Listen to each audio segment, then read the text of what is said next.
अरे बहू रानी तो सारा सारा दिन कमरे में बंद रहती है, कोई काम भी नहीं। मैं तो बोर हो जाती हूँ, क्या करूँ।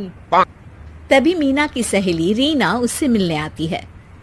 अरे मेरे घर का भी यही हाल है, बेटा ऑफिस और बहू कमरे में बंद, समय काटे नहीं कटता। लेकिन अब सच मानो तो वक्त ही नहीं है कि वक्त से रोटी भी खा लूं। अरे बहन, मुझे भी बता दे कौन सा जादू चलाया है। मैं भी अब जिंदगी के बचे कुचे दिन आराम से काट लूं। दीवारें देख देख कर तो बोर हो गई हूँ मैं। रीना मीना को एक स्मार्टफोन देती है। ये ले, ये है वो छड़ी जो जादू करती है।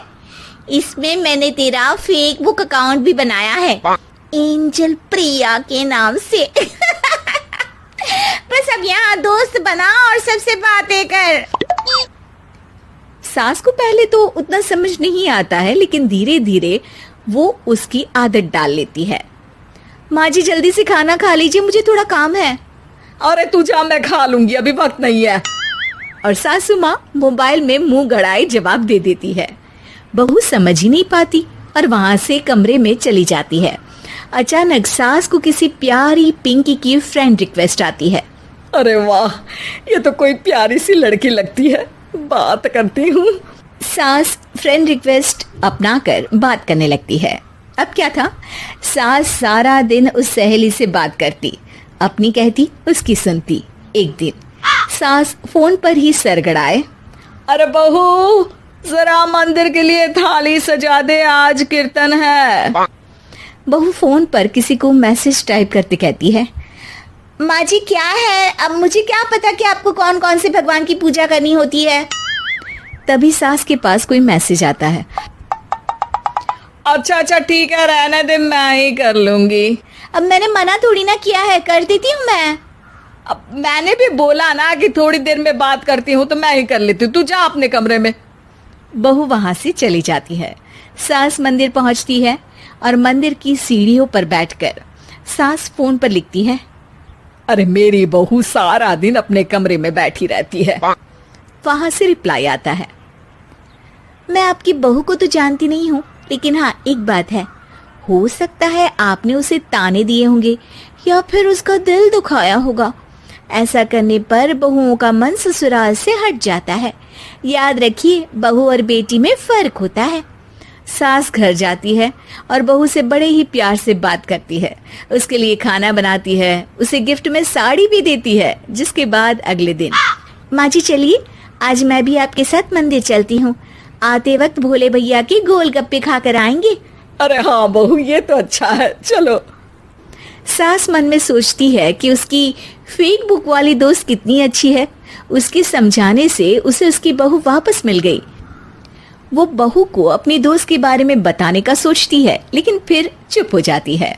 बहू फोन पर टाइप करती है, मेरी सास मुझे नौकरानी समझती है, एक गिलास पानी तक खुद नहीं लेती।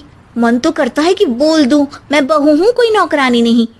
वहां से रिप्लाई आता है, देखो तुम्हारी सास को तो मैं भी नहीं जानती, लेकिन वो बुजुर्ग होंगी, पूरा जीवन उन्होंने घर गृहस्थी चूल्हा चौका में निकाल दिया।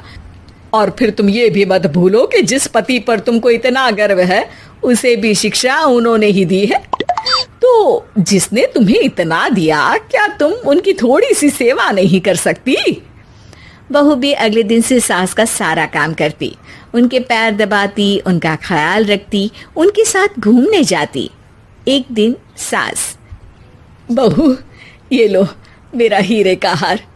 पहले तो सोचा था कि अपनी बेटी को दूंगी, लेकिन आज जब मेरे हाथ पैर में दर्द था तो तुम मेरा साथ दे रही थी।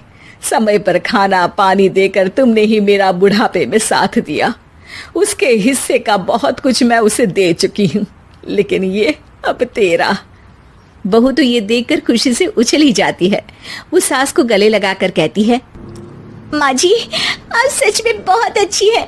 भला हो उस एंजल प्रिया का जिसने मुझे आपसे वापस मिलवा दिया, वरना मैं तो हमेशा आपको गलत ही समझती। मैं तो सोचती थी काश वो एंजल प्रिया मेरी सास होती। क्या नाम लिया बहू? एंजल प्रिया तेरी फेक बुक फ्रेंड है?